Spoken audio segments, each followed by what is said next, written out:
So I just completed an 8-day trip of Colombia, Medellin and Cartagena, and here's my review. Cost, not very cheap. If you compare it to the American dollar, you think the translation or the conversion is quite a bit.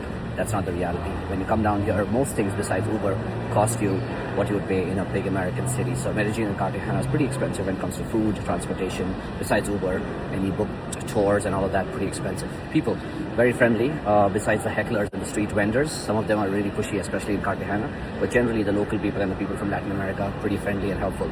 The language could be a big barrier. About 80 to 90% people only speak Spanish, so if you know basic Spanish and you can use the Translate app, I think that would come in handy and you could get around. But translation, if you're a fluent Spanish speaker, I think that's the best. If not, you should know at least the basics and just be able to use the Translate app. Food. So in my view, ignorant view, I thought Colombian food was pretty close to Mexican food. Actually, it's a combination of, in my opinion, Mexican food and Caribbean food. So Colombian food is pretty good. If you have an appetite for it. I definitely did try it a couple of days and I definitely liked it. So overall, Medellin, I would give the city about 8 or 9 out of 10. It's pretty historic. It has a great bunch of things for tourists to do. Great restaurants, great night out spots, and you have a lot of good day trips like Guatapé Rock. You can go out there, spend an entire day, check out the beautiful, colorful city, and hike up the Guatapé Rock. And Comuna 13, which is a little away from El Poblado, but it's a beautiful half-a-day trip as well. So overall, if you want to spend time in Medellin, I would give it about 3 days. The weather's pretty beautiful out here. In April, it was between 60 and 80 degrees with on and off showers. So pretty tropical weather. You don't need a jacket unless it's raining.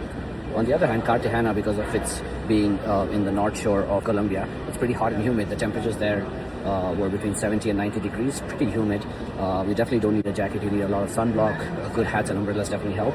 And also, Cartagena is very different from Medellin in terms of culture. You'll see the demographic of people are a little different because they have its own history.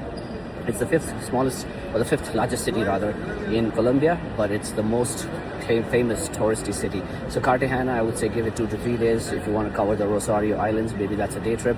Overall, Cartagena, the city itself, or the downtown area touristy parts, I would give it a couple days. So overall, 2 to 3 days for Cartagena. I would give it a 7 out of 10. Overall, Colombia, a solid 7.5 or 8 out of 10. Great trip for 8 days if you want to cover Medellin and Cartagena. And it's budget friendly in terms of booking flights and Airbnbs and hotels if you do it from back home.